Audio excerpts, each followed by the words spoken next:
Israel Adesanya is on his way to rule the UFC, but Chimaev might just prove to be a formidable force for him. What does Adesanya think of that? Can Chimaev take him on? You'll have to watch today's video where we're talking about how Israel Adesanya opens the door for a fight with Khamzat Chimaev and other UFC news. First up, a look at Israel Adesanya. Israel Adesanya has been killing it in the UFC lately. The UFC middleweight champion even managed to stand his ground against the Reaper at UFC 271. The two fighters hashed it out in the ring back in February, where Israel won by unanimous decision and went on to claim his fourth UFC title defense. Israel has had a stellar career overall. He won his belt way back in 2019 from Whittaker. The fight was part of UFC 243. After that, he went on to defeat Paulo Costa, Marvin, Vettori, and Yoel Romero. The only moment when Israel did not shine was when he was up against Jan Blachowicz at UFC 259. Israel had challenged him for his UFC light heavyweight title, but unfortunately lost that one. Now Adesanya is up against Jared Cannonier, who is to be taken seriously because this is the man who defeated the likes of Derek Brunson,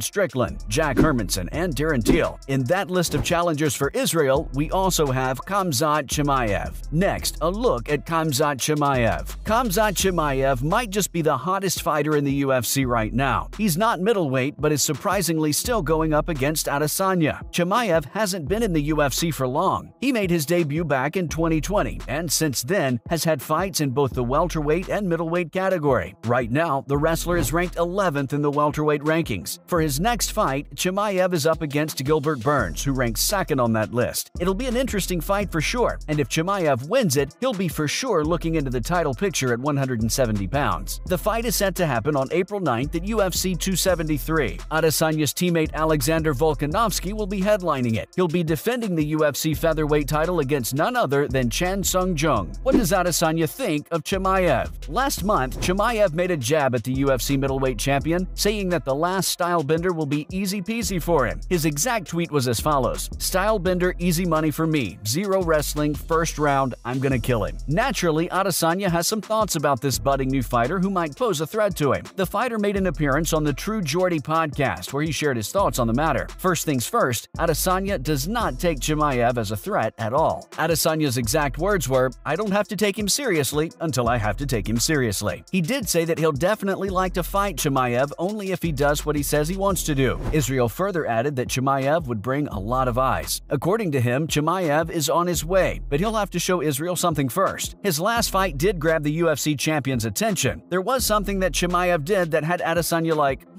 I like that, but he won't give it away. But at the moment, Israel thinks it's barking in the wind because who's he fought at 185? Of course, he can beat a lot of guys at 185, even the top ones from what he's heard. But Adesanya wants to see it first, and then he'll start talking about all the hype around him. All in all, Israel Adesanya has opened the door for a fight with Khamzat Chimaev, and you can bet we're all looking forward to it. Now that we've covered that topic, let's dig into some other UFC news. UFC champion denied bail in shooting case. Cain Velasquez was denied bail this Monday by a judge in California. He's facing charges of multiple gun assault charges and attempted murder. According to reports, Velasquez was arrested in San Jose last week. He chased after a man driving a pickup truck. Velasquez apparently accused the man of sexually abusing a 4-year-old family member. The two-time UFC heavyweight champion chased him through 3 Silicon Valley cities. After an 11-mile high-speed chase, the fighter rammed the pickup truck with his own car. Velasquez then fired a .40 caliber pistol repeatedly at the car and, in the process, ended up injuring the man's stepfather in his arm as well as his torso. Velasquez, age 39, is being represented by Mark Geragos, who's well known as a celebrity attorney. In an interview with the media outside the courthouse, Geragos revealed that he's doing his best to exonerate his client and reunite him with his family. Velasquez was a 2-time UFC champion. He earned the title belts in 2010 and 2012. As for his MMA career, it came to an end in 2019. Next, Smith's thoughts on the recent Covington vs. Masvidal fight. Covington finally managed to defeat Masvidal by unanimous decision. The two had been going at the banter for months. We got to see some brilliant wrestling from Covington. His stand-up wasn't too bad either. Masvidal obviously doesn't feel like he gave it at all. He labeled it as a fault, which was probably why he lost. Stephen A. Smith had a few thoughts about the match, which he expressed over ESPN's First Take. He started off by saying that he's a huge Masvidal fan. Smith appreciated the knockout power in both of the fighters' punches and his improvement over the years as well. Smith also pointed out that he can use his knee very well. However, the fight with Colby Covington showed us all that Masvidal is in fact on a different level. Smith pointed out how Masvidal was tired towards the end of the match. He was still leading on Covington after 5 rounds, even though he was leaning on 2 security personnel. That's how exhausted he was. On the other hand, Covington looked like he was just starting. Smith was baffled that Masvidal didn't prepare for this. The fighter isn't doing good as he lost 3 consecutive fights. His last victory was against Nate Diaz at UFC 244, which is why we hope he gets a win sooner or later. Up next, Bisping reveals details about George St. Pierre title fight. Michael Bisping has been dealing with a nasty eye injury since 2013, and unfortunately for him, that led him to miss out on some very career-important opportunities. In 2017, his eye got worse. It was the same year where he was supposed to defend the title for the 2nd time at UFC 217. He was up against George St. Pierre. Despite his medical condition, Bisping did end up playing the match and, surprisingly, even winning it. Naturally, people were curious to know what happened behind the scenes. And finally, after all this time, the Count has answered the fans' most burning question. In an interview with Joe Rogan, Michael revealed that he accomplished the task with great difficulty. His secret? Lying, cheating, and bullshit codes. He lied to so many doctors. He talked about one incident where he went to the doctors for an eye exam, and when he left the room, Michael quickly memorized the eye chart. He read through all the letters with his normal eye, and when it came to his damaged eye, he relied on some shitty acting lessons. On the day of the weigh-ins, he sought the help of his coach Jason Perillo to get through another exam. For the exam, he had to sit back and just tell how many fingers the examiner was holding up, so he set up a code with his coach. Like if he held up 1 finger, he'd clear his throat, and if it was 2, he'd yawn. And you get the picture. You might be wondering why Bisping would go to such great lengths to put his health on the line. Well, his financial situation might have had a hand or two to play in that matter. In the end, it worked out, so who cares? What went down between Rafael dos Anjos and Renato Moicano? On Saturday night, Rafael dos Anjos faced off against Renato Moicano at UFC 272. The fight was arranged at the last minute as Anjos' first opponent Rafael Fiziev dropped out since he tested positive for COVID-19. He then accepted a short-notice 160-pound catchweight with Moicano, which turned out to be a bad decision in hindsight. The fight was aggressive from the very start. Moicano was leading the fight in the beginning, but Dos Anjos was doing the heavy fighting for most of it. He was always 1 step ahead of Moicano and was more or less like a battering ram. By the end of the 3rd round, Moicano was a bloody mess on the ground. Moicano continued fighting even with swelling around his eyes. The doctor stepped in once to examine Moicano, but they cleared him to continue the match. After the match, Dos Anjos revealed that he wanted the doctors to stop the fight, but they didn't, so he did what he had to do. There's no doubt, Moicano is tough as nails. And that's a wrap for this video. Are you looking forward to a fight between Adesanya and Chimaev? Let us know your thoughts in the comments section down below. Make sure to leave a like and subscribe to our channel. We'll see you next time with another video. Bye now.